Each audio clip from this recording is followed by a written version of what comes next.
Hi hello Venkat tax நேயர்கள எல்லாருக்கும் வணக்கம். இப்போ ஐபிஎல் சீசன் வந்து ரொம்பவே ஒரு பரபரப்பான ஒரு ஒரு கட்டத்தை நோக்கி போயிட்டு இருக்கு.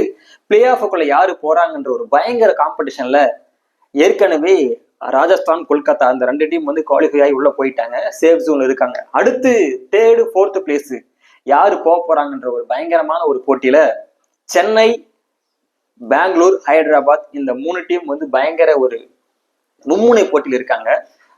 ஏற்கனவே முதல் கட்டமா குஜராத், மும்பை, டெல்லி, லக்னோ இந்த 4 டீம் வந்து கன்ஃபார்ம் வந்து எலிமினேட் ஆயிட்டாங்க. அப்படி இருக்கும்போது அடுத்து தேர்டு ஃபோர்த் பிளேஸ் தான் ஒரு பயங்கர காம்படிஷனு. அதுல சென்னை சொன்ன மாதிரி சென்னை, ஹைதராபாத், பெங்களூர் 3 டீம்ல இதுல வந்து பெங்களூருக்கு வந்து ஒரு பயங்கர டஃப் காம்படிஷன். ஏன்னா அவங்களுக்கு இருக்கிறது வந்து பேலன்ஸ் ஒரு மேட்ச் தான். அந்த ஒரு மேட்ச்ல கன்ஃபார்ம் வின் பண்ணியே ஆகணும். ஒருவேளை தோத்துட்டான்னு வச்சுக்கோங்க, அவனை கன்ஃபார்ம் வெளியே தான்.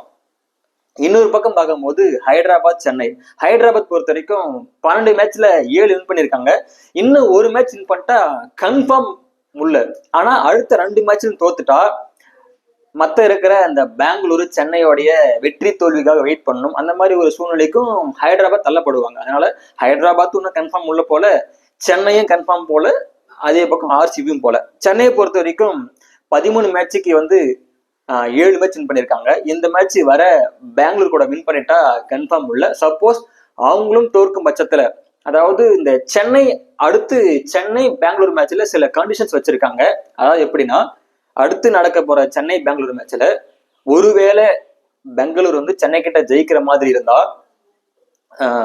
200 ரன் அடிச்சு, அதாவது ஃபர்ஸ்ட் பெங்களூர் ஆடும்போது பெங்களூர் 200 ஸ்கோர் பண்ணி சென்னையை 18 ரன் டிஃபரெண்ட்ல வின் பண்ணா உள்ள போலாம். இல்ல அப்படி இல்லையா, சென்னை ஃபர்ஸ்ட் ஆடி 200 அடிச்சுட்டாங்களாம். இவங்க வந்து பெங்களூர் செகண்ட் ஆடும்போது 18+4 ஓவர்ல அடிச்சு வின் பண்ணா கண்டிப்பா பெங்களூர் மேல பார்க்க வாய்ப்பு இருக்கு. அப்படி இல்லாம பெங்களூர் வந்து ஒரு மோசமான தோல்வியை சந்திச்சுட்டா பெங்களூர் கண்டிப்பா வெளியே, சென்னை உள்ள போயிடும். அப்புறம் ஹைதராபாத்தும் ஈஸியா உள்ள பார்க்க வாய்ப்பு அதிகம். ஒருவேளை அடுத்த மேட்ச் இந்த கண்டிஷன்ஸ்க்கு ஏற்ற மாதிரி பெங்களூர் சென்னையை ஈஸியா பீட் பண்ணிட்டா பெங்களூர் மேல போயிடுவாங்க.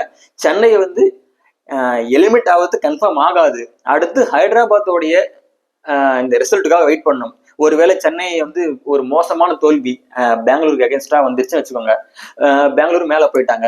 சென்னை வந்து வெளியும் போக முடியாம உள்ளவும் போக முடியாம அப்படியே 2ஆம் கட்ட ஒரு மைண்ட் செட்ல இருப்பாங்க. ஏன்னா சென்னை வந்து ரன் ரேட்ல 0.45 அந்த மாதிரி ரொம்ப டாப்ல இருக்காங்க. 14க்கு 7 வின் பண்ணாலும் அடுத்த மேட்ச் இப்ப பெங்களூர் கிட்ட தோத்துட்டா கூட அடுத்து ஹைதராபாத் ஒருவேளை அடுத்த 2 மேட்ச் இருக்கு ஹைதராபாத் இருக்கு. ஏன்னா அவங்க 12க்கு 7 வின் பண்ணிருக்காங்க. சப்போஸ் அடுத்த 2 மேட்ச் ஹைதராபாத் தோக்கிற மாதிரியான ஒரு சூழ்நிலை வேணும். சென்னை தோத்துட்டா அடுத்து பெங்களூர் கூட, சென்னை வந்து பெங்களூர் கூட ஒரு பெரிய ஒரு விக்டரி ஒரு சக்சஸ் பண்ணிட்டா பிரச்சனை இல்லை. சப்போஸ் தோத்துட்டா ஹைதராபாத்துடைய ரிசல்ட்டுக்காக வெயிட் பண்ணணும். ஆனா பெங்களூருக்கு அப்படி இல்லை. பெங்களூரு சென்னைக்கு எகென்ஸ்டா தோத்துட்டாவே கன்ஃபார்ம் வெளியே. அடுத்து சென்னையும் ஹைதராபாத் உள்ள போற மாதிரியான ஒரு சூழ்நிலை இருக்கும். இப்போ வந்து பெங்களூருக்கு ஒரு பிளஸ் பாயிண்ட் இருக்கு. ஏன்னா அவங்க 0.3 ரன் ரேட் இருக்காங்க. அதனால வந்து இந்த ஒரு வாய்ப்பு தான், லாஸ்ட் வாய்ப்பு தான். இந்த ஒரு வாய்ப்பு மிஸ் பண்ணிட்டா பெங்களூர் கண்டிப்பா எலிமினேட் ஆயிடும். விராட் கோலி இந்த சீரீஸ் ஃபுல்லா கஷ்டப்பட்டு 50 செஞ்சுரி போட்டது, பயங்கரமா ஹார்ட் ஒர்க் பண்ண எல்லா டெடிகேஷனும் வீணா போயிடும். அதனால பெங்களூர் ஃபேன்ஸ் எல்லாம் பயங்கரமான ஒரு ஈகர்லி வெயிட்டிங். அடுத்து வந்து சிஎஸ்கே பீட் பண்ணி ஆகணும் ஒண்ணு. மற்றொரு பக்கம் வந்து சிஎஸ்கேல வந்து தோனியோட லாஸ்ட் ஐபிஎல்ன்றதுனால ஒரு ஃபேன்ஸ் பயங்கர வெயிட்டிங்கா இருக்காங்க. எப்படியாவது இந்த டைம் வந்து கெய்க்வாட் தலைமையில் தான் சிஎஸ்கே வந்து விளையாடுறாங்க. இந்த டைம் கண்டிப்பா டோனிக்காக சாம்பியன்ஷிப் ஆகியே ஆகணும். அவரை வந்து சென்ட் ஆஃப் பண்ணும்போது கப்போட சென்ட் ஆஃப் பண்ணு சொல்லிட்டு சிஎஸ்கே டீம் பயங்கர மும்முரமா இருக்காங்க. இன்னொரு பக்கம் ஹைதராபாத், அவங்களும் வந்து கப் அடிச்சு ரொம்ப ஆண்டுகள் ஆகுது. கண்டிப்பா இவங்களும் கப் அடிக்குன்னு சொல்லி உள்ள போகணும். முதல்ல வந்து பிளே ஆஃப்குள்ள போறதுக்கு பயங்கர காம்படிஷன். கப் அடிக்கிறது 2வது பட்சம், இன்னும் பிளே ஆஃப்குள்ளேயே தேர்டு ஃபோர்த்து யாரு போவாங்கன்றது பயங்கர டிஸ்டா இருக்கு. சென்னை பெங்களூர் மேட்ச் முடிஞ்சதுக்கு அப்புறம் ஓரளவுக்கு கெஸ் பண்ணலாம் யாரு 3வது அணி உள்ள போக போறாங்கன்னு. அது வரைக்கும் வந்து அப்படியே குளறுபடியா போயிட்டு இருக்கு. இப்படி இருக்கும்போது ஐபிஎல் வந்து பயங்கர இன்ட்ரெஸ்டா போயிட்டு இருந்தாலும் ரீசெண்டா ஒரு விஷயம் பயங்கர சர்ச்சையாச்சு. அதாவது லக்னோ மேட்ச்ல அந்த லக்னோட உரிமையாளர் KL ராகுல் கிட்ட பயங்கர பண்ண ஆர்கியூமெண்ட் வந்து பயங்கர வைரல் ஆயிடுச்சு. ஏன்னா இதுவரை நடந்த ஐபிஎல்ல வந்து இந்த மாதிரியான ஒரு மோசமான சம்பவங்கள், அதாவது ஒரு ஓனருக்கும் அந்த அணியில இருக்க கேப்டனுக்கும் அந்த ஆர்கியூமெண்ட் இதுவரை வெளியே தெரிஞ்சதில்ல. ஒருவேளை அந்த ரூமுக்குள்ள ட்ரெஸ்ஸிங் ரூமுக்குள்ள ஓனருக்கும் பிளேயருக்கும் ஆர்கியூம் நடந்திருக்கலாம், மற்ற டீமுக்கெல்லாம். ஆனா நடக்காமல் இருந்திருக்கலாம், ஆனா யாருக்கும் தெரியல. ஆனா வெளிப்படையா ஒரு ஒரு டீமுடைய ஓனர் அந்த டீமுடைய கேப்டன் கிட்ட இந்த மாதிரி ஆர்கியூ பண்ண பயங்கர இஷ்யூ ஆச்சு. இதுக்கு நெட்டிசன்கள்லாம் ஒரு சிலர்லாம் ஆமாங்க, நான் அவளுக்கு காசு கொடுத்து எடுக்கும் போது அவர் ஒழுங்காடெல்லாம் எப்படி திட்டாம இருப்பாங்க அந்த மாதிரி சொல்றாங்க. ஒரு சிலர்லாம் நீ பணம் கொடுத்து பிளேயர்ஸ் எடுத்தா இஷ்டத்துக்கு பேசுவியா அந்த மாதிரி சொல்லி 2 விதமான கருத்துக்களை பதிவிடுறாங்க.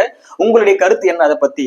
KL ராகுல அந்த டீமுடைய உரிமையாளர் லக்னோ சூப்பர் ஜெயிண்டோட உரிமையாளர் அவர்கிட்ட அந்த மாதிரி பேசினது உங்களுக்கு என்ன மாதிரியான ஒரு தாக்கத்தை ஏற்படுத்தி சொல்லுங்க. அதே மாதிரி இந்த பிளே ஆஃப்குள்ள IPL 2024 பிளே ஆஃப்குள்ள ஏற்கனவே ராஜஸ்தான், கொல்கத்தா கன்ஃபார்ம் உள்ள போயிட்டாங்க. அடுத்த தேர்டு போறதுக்கு Chennai Super Kings, Royal Challengers Bangalore, Sunrisers Hyderabad, இந்த 3 டீம்ல யாரு உள்ள போவாங்கன்றத நீங்க கமெண்ட்ல ஷேர் பண்ணுங்க. அதே மாதிரி இந்த 2024 IPL சாம்பியன் டிராஃபி யார் வின் பண்ணுவாங்கன்றதும் மறக்காம கமெண்ட்ல பதிவிடுங்க.